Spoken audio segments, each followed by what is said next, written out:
கிறிஸ்துவுக்குள் மிகவும் பிரியமானவர்களே, இயேசு கிறிஸ்துவின் நாமத்தில் உங்கள் யாவரையும் அன்போடு கூட நான் வாழ்த்துகிறேன்.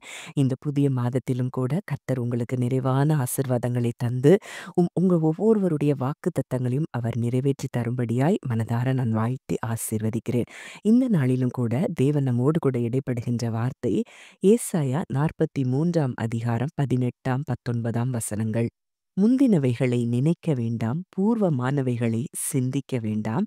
இதோ நான் புதிய காரியத்தைச் செய்கிறேன், இப்பொழுதே அது தோன்றும். நீங்கள் அதை அறியீர்களா? நான் வனாந்திரத்திலே வழியையும், அவாந்திர வெளியிலே ஆறுகளையும் உண்டாக்குவேன். இந்த வார்த்தைகள் மூலம் தேவன் இன்றைக்கு உங்கள் ஒவ்வொருவரோடும் கூட படுகிறார்.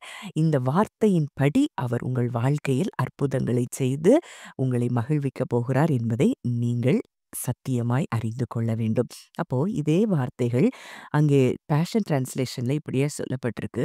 Stop dwelling on the past, don't even remember these former things. அப்போ நீங்க இதுவரைக்கும் உங்க வாழ்க்கையில நடந்த காரியங்கள் எத்தனையோ விதமான ஒரு குறைவுகள்ல இருந்திருக்கலாம், எத்தனையோ போராட்டங்கள்ல இருந்திருக்கலாம், எத்தனையோ மனித வார்த்தைகள் உங்களை காயப்படுத்தி இருக்கலாம். ஆனா ஆண்டவர் சொல்றாரு, அந்த கடந்து போன வாழ்க்கையை நினைத்து அதுல வாழாம, அந்த கடந்து போன வாழ்க்கையை மறக்கும்படி தேவன் சொல்லுகிறார். முந்தினவைகளை நினைக்க வேண்டாம். நீங்க நினைக்க வேண்டாம். நீங்க சிந்திக்க வேண்டாம். அப்போதான் அடுத்த காரியம் நம்ம வாழ்க்கையில நடக்கும். நம்ம ஒருவேளை இன்றைக்கு தேவனிடத்துல நம்ம ஜெபித்துக் கொண்டிருக்கிறோம். எத்தனையோ அற்புதங்கள் என் வாழ்க்கையில நடக்கணும்னு நம்ம ஜெபிக்கிறோம். ஆனா, ஜெபித்த பிறகும் நம்ம என்ன செய்றோம்னா, இதுதானே நடக்குது, இப்படித்தானே இருக்கு சூழ்நிலைன்னு சொல்லி, அந்த பாஸ்ட்லயே போய் நம்ம வாழ்ந்து கொண்டு இருக்கிறோம். ஆனா இன்றைக்கு தேவன் நம்ம கூட இடைப்படுகிற வார்த்தை, நீங்க முந்தினத நினைக்க வேண்டாம், பூர்வமானத சிந்திக்க வேண்டாம். ஏன்னா, அவர் நமக்கு புதிய காரியத்தை செய்ய போகிறாராம். அது இப்பொழுதே தோன்றப் போகிறதாம். அது ஆங்கிலத்துல ரொம்ப அழகா இருக்கு. I am doing something brand new, something unheard of. Even now it sprouts and grows and matures. Don't you perceive it? I will make a way in the wilderness and open up flowing streams in the desert. அப்போ ஆண்டவர் சொல்றாரு, I am doing something brand new. புதுசா செய்ய போறேன். இதுவரைக்கும் யாருமே கேள்விப்பட்டிராத வகையில அந்த காரியத்தை நான் புதுசா செய்ய போறேன். அது இப்பவே அது என்ன செய்தா முளை எழும்பி அது வளர்ந்து அது மெச்சூர் ஆகுறத நீங்க பார்க்கலாம். ஏன்னா தேவன் ஏற்கனவே அந்த புதிய காரியத்தை அவர் செய்ய தொடங்கி விட்டார் அப்படிங்கிறது தான் இது சொல்லக்கூடிய அர்த்தமா இருக்குது. அப்போ அவர் சொல்றாரு, ஒரு வனாந்திரம், அதாவது அங்க எங்க பாதை இருக்குன்னே தெரியாத இடத்துல, அங்க வனாந்திரத்துல வழி உண்டாகுதாம். அவாந்திர வெளியில, அதாவது அ எங்கேயாவது நம்ம பாலைவனத்துல இருந்து தண்ணி ஓடுறத நம்ம பார்க்க முடியுமான்னா, நிச்சயமா முடியாது. ஆனா ஆண்டவர் அவர் சொல்லிட்டாருன்னா, ஒருவேளை அப்படி உங்க வாழ்க்கை பாலைவனம் போல இருக்குது. ஒருவேளை மக்கள் அப்படிப்பட்ட ட்ரையா இருக்கிறாங்க. என் வாழ்க்கையில இப்படி ஒரு நீரோட இந்த இடத்துல இருந்து ஆசீர்வாதமும் செழிப்பும் வரக்கு வழியே இல்லன்னு நீங்க நினைக்கலாம். ஆனா நீங்க நினைக்காத இடத்துல, அப்படிப்பட்ட இடங்கள்ல இருந்து தான் தேவன் என்ன செய்றாராம், தண்ணீரை ஓட பண்ணுகிறார். அவாந்திர வெளியில ஆறுகளை உண்டாக்குவேன். அப்போ அவரால முடியாத காரியம் ஒண்ணுமே இல்ல. இன்னைக்கு நீங்க திங்க் பண்ணிட்டு இருக்கலாம். இது எப்படி நடக்கும்? இது சாத்தியமாகும் அப்படின்னு சொல்லி நீங்க நினைச்சிட்டு இருக்கலாம். ஆனா, நம் தகப்பனால், தேவனால் கூடாத காரியம் ஒன்றுமில்ல. நீங்க என்ன நினைக்கிறீங்களோ, நீங்க நினைக்கிறதற்கும் வேண்டிக் கொண்டதற்கும் அதிகமாய் அவர் உங்க வாழ்க்கையில இதுவரைக்கும் நீங்க கேள்விப்பட்டிராத வகையில அவர் உங்களுக்கு புதிய காரியத்தை அவர் செய்கிறார் அப்படிங்கிறது தான் இந்த மாதத்தில் தேவன் நம்மோடு கூட இடைப்படுகிற வார்த்தையா இருக்குது.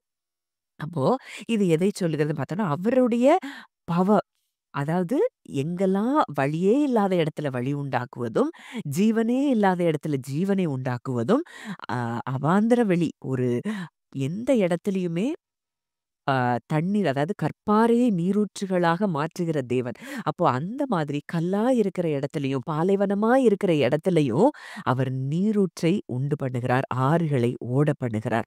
அந்த இடத்துக்கு தான் தேவன் இன்றைக்கு உங்களை கொண்டு வருகிறார் அப்படிங்கிறத நீங்க அறிந்து கொள்ள வேண்டும். சரி, இத சொல்லிட்டாரு, சொன்னவர் இத செய்வாரா அப்படின்னு சொல்லி நம்ம பார்த்தோம்னா, என்னாகமம் 23:19 நம்ம பார்க்கிறோம். பொய் சொல்ல தேவன் ஒரு மனிதன் அல்ல, மனம் மாற மனுபுத்திரனும் மாயக்காரனும் அல்ல.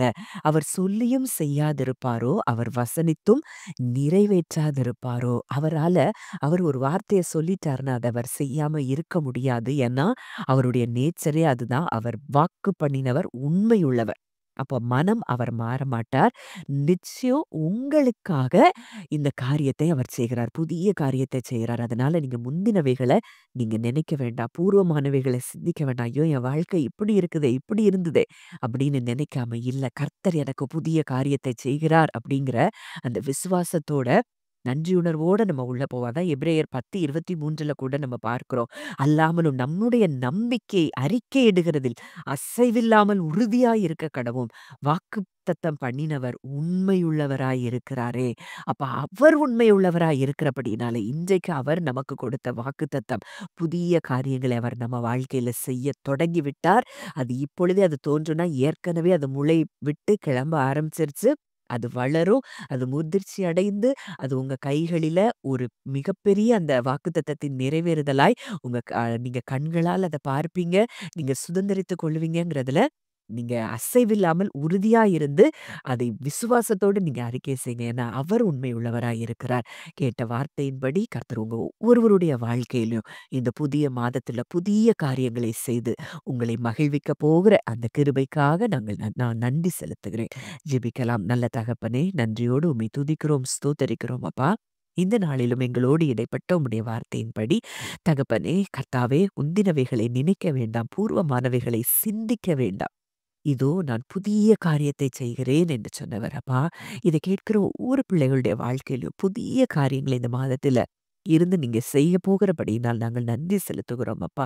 நீங்கள் அதை அறியீர்கள். அது இப்பொழுதே தோன்றுன்னு சொல்லியிருக்கிறீங்க அப்பா. அது இப்பொழுதே தோன்றுகிறபடியினால் நாங்கள் நன்றி செலுத்துகிறோம். அவாந்திர வெளியில ஆறுகளையும் அப்பா, வனாந்திரத்துல வழியையும் நீர் உண்டாக்குகிறபடியினால், ஒருவேளை அடி எல்லா பக்கமும் எங்களுக்கு எந்த இடத்துக்கு நாங்க போகிற வழி எங்களுக்கு தெரியலையேன்னு சொல்ற இடத்துல, நீங்க வழியே இல்லாத இடத்துல நீங்க வழிய உண்டு பண்றீங்கப்பா. அப்பா, ஆண்டவரே, அதற்காக நாங்கள் நன்றி செலுத்துகிறோம். பாலைவனமாய் இருந்த இடத்துல, அப்பா, ஆறுகளை நீர் ஓட பண்ணுகிறீர். ஒரு செழிப்பையும் கர்த்தர் நீர் தருகிறபடியினால் நாங்கள் நன்றி செலுத்துகிறோம். கேட்ட வார்த்தையின்படி கர்த்தர் ஒவ்வொருவரையும் ஆசீர்வதிப்பீராக. துதி, கன, மகிமை யாவையும் இயேசு ஒருவருக்கே செலுத்துகிறோம். கர்த்தரும் மீட்பருமாகிய இயேசுவின் மூலம் கேட்கிறோம். ஜீவனுள்ள நல்ல பிதாவே. ஆமென்.